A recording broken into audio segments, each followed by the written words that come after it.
Hello, and welcome to the Days of Yore. Today, we'll be speaking about the Scott Act, a Prohibition Act that was passed in the Canadian Parliament in 1878 and enacted here in Northumberland County 2 years later in 1880. So, we'll begin, as I normally do, by saying I'm not really an expert on this, but most of what I've read comes from the encyclopedic sources for context and also from the local newspapers and the many articles that they wrote on the Scott Act throughout its tenure here in the community. So, we'll begin there.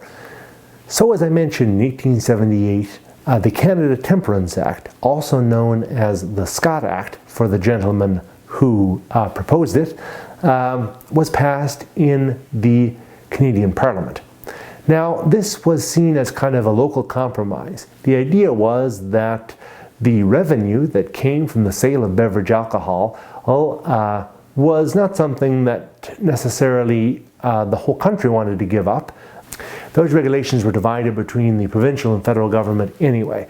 And so rather than legislating on a broad level, this act allowed counties to vote and could vote restrictions into the county, creating a county that would be dry or would prohibit the sale of beverage alcohol.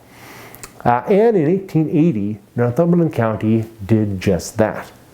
So here in New Brunswick, we had already experimented with prohibition in 1855, but it was a very strict law. It was very arbitrarily enforced, and it was also very draconian, allowing for imprisonment and without trial in order to coax individuals into giving up stills or other illegal alcohol production centers. So it was not very popular, and the government that brought it in 1855 was voted out in 1856, which also started the political career of Peter Mitchell, that particular election, where he pioneered for the first time his very successful strategy of rum for votes. It worked for him. And while we're speaking about Peter Mitchell, many people believed at the time when the Scott Act came into law here in Northumberland County in 1880, many people believe that was why Peter Mitchell left the county and went to Montreal just a few short years later. So they believe that was the explanation for him leaving town. However, it didn't really stop him from being successful in the 1882 and 1887 federal elections, and or even from contesting unsuccessfully the 1891 and 1896 federal elections. So again, it may have hampered his social life, but it certainly did not hamper his political life. So the reactions to the passage of the Scott Act were mixed. The majority of county voters had voted in favor of imposing these restrictions on the county. But there were a sizable minority of individuals who felt that these restrictions were not fair. So, as I say, the reactions were very much mixed. The newspapers at the time put out a number of recipes in order to kind of substitute for alcohol. A lot of recipes for unfermented wine. So, again, my colleague Ken Walker, if he heard about unfermented wine, he'd say that's probably just grape juice. And my good friend Barry McKenzie would say, grape juice where? Anyway, that's an inside joke, but that's okay. But again, a lot of people, there were exceptions that were made for sacramental wine, but there were a lot of people also that felt that sacramental wine, while permissible, could still endanger people's sobriety. And so recipes, as I say, were put out for unfermented and non-alcoholic wine. Now, at the same time, there were a lot of thoughtful questions for working men that were worked into the newspaper at the time. Questions that called in, that brought awareness, I guess, to the social credit of bartenders and alcohol merchants. Were they really there for the public good, or were they there for themselves? What the amount of money that one spends on alcohol versus the amount of money they could be spending on home essentials, bread, things for the house, groceries, all of this. So these questions were meant to get people thinking about how much they needed alcohol in their lives and what effect alcohol was having. At the same time, groups like the Sons of Temperance hosted picnics, attempting to show at least, that alcohol and recreation were certainly not inextricably linked, that one could have a great time and never touch a drop.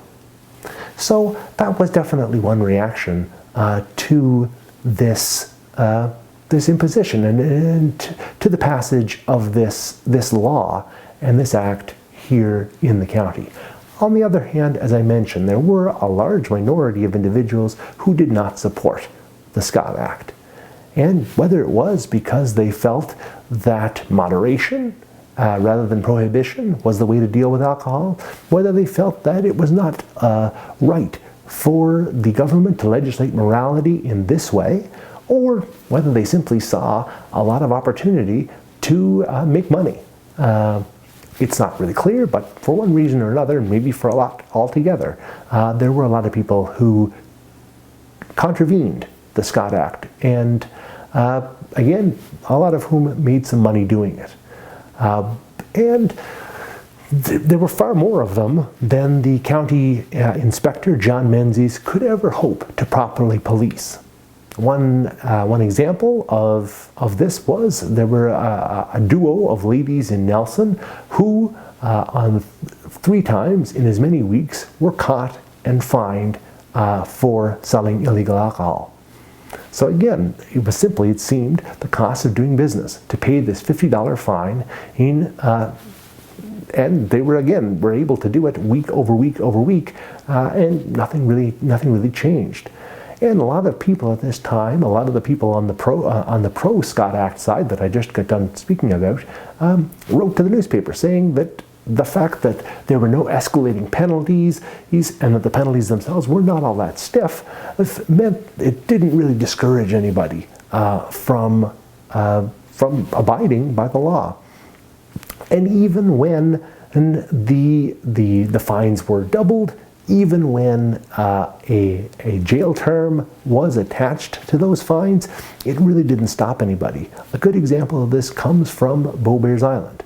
In 1894, Ellen Scott, one of the last people to live on Beaubears Island, was arrested, fined, and then rearrested all on the same day. 3 years later, in 1897, she and her daughter Nora were both serving 60-day jail sentences in the county jail for selling illegal alcohol. So again, regardless of the laws, regardless of how stiff the penalties, it seemed that the people were very determined to contravene this particular law. And so, hopelessly circumvented, eventually the Scott Act was replaced and was repealed in 1916. Prohibition as a war measure during the First World War came into force across Canada. Then in 1927, the New Brunswick Liquor Control Board was set up, and the province then administered directly the sale of beverage alcohol. So I think we'll leave it there. The Scott Act, certainly an interesting period in our community's history. One that was, again, met with mixed reviews. And so I leave it to you to draw your own conclusions as to who are the heroes and who are the villains in this case. And probably, like I say, a little bit of both on every side. So I will see you again in 2 weeks' time. Ken Walker will be here with another edition of The Living Island next week. And I'd like to take the opportunity once again to remind you, if you're enjoying what you're seeing here, please consider liking this video, subscribing to the channel, and if you're able, have a look at the Patreon options in the description below. Have a look at the tiers. There's a lot of exclusive content that's out there right now already. The speaker series is up, along with some other things.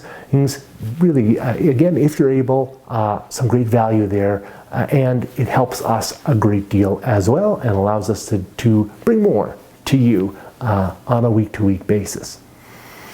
And so with that, I will draw to a close. Thanks so much for your sponsorship and for your support and for watching these episodes. For the Living Island, oh no, that's not right, that's the other guy's show.